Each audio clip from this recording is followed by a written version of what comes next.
అండి, నేను మీ శిరీషని. నేను ఈరోజు పెసరపప్పుతో ఇడ్లీ చేస్తున్నాను. చాలా హెల్తీ ఫుడ్ అండి ఇది. షుగర్ పేషెంట్స్కి అయితే ఇంకా బాగుంటుంది. డైట్కి కూడా చాలా బాగుంటుందండి. డైట్ చేయడంలో కూడా ఒక టీ కప్పు పెసరపప్పు వేసుకొని దానికి టీ కప్పు బొంబాయి రవ్వ కలుపుకుంటే చాలా బాగుంటుంది ఇడ్లీ. ముందుగా పెసరపప్పుని గ్రైండ్ చేసుకోవాలండి.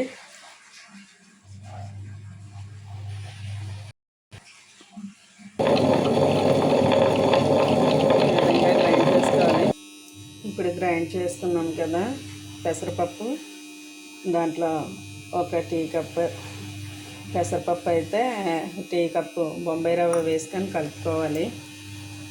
సాల్ట్ వేసుకొని బొంబాయి రవ్వతో కలిపేసుకున్నానండి. ఇప్పుడు సాల్ట్ కలుపుకొని ఉంచుకున్నాం కదండి.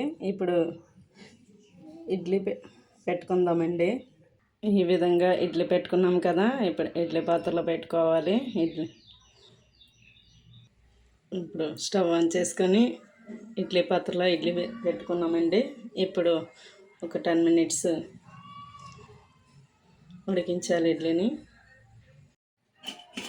ఇప్పుడు ఇడ్లీ ఉడికిపోయిందండి. చాలా బాగున్నాయి చూడడానికి. ఇప్పుడు వీటిని ప్లేట్లో సర్వ్ చేసుకుందాం.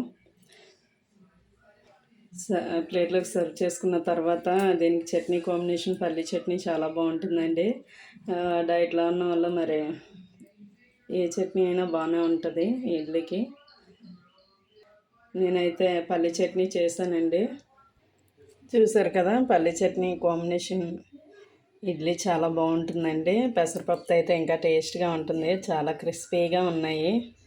ఇవి మిక్సీలో కన్నా గ్రైండర్లో గ్రైండ్ చేసి పెట్టుకుంటే చాలా బాగుంటుందండి. చూసారు కదా, చాలా బాగున్నాయి చూడడానికి. తింటే ఇంకెంత రుచిగా ఉంటాయి.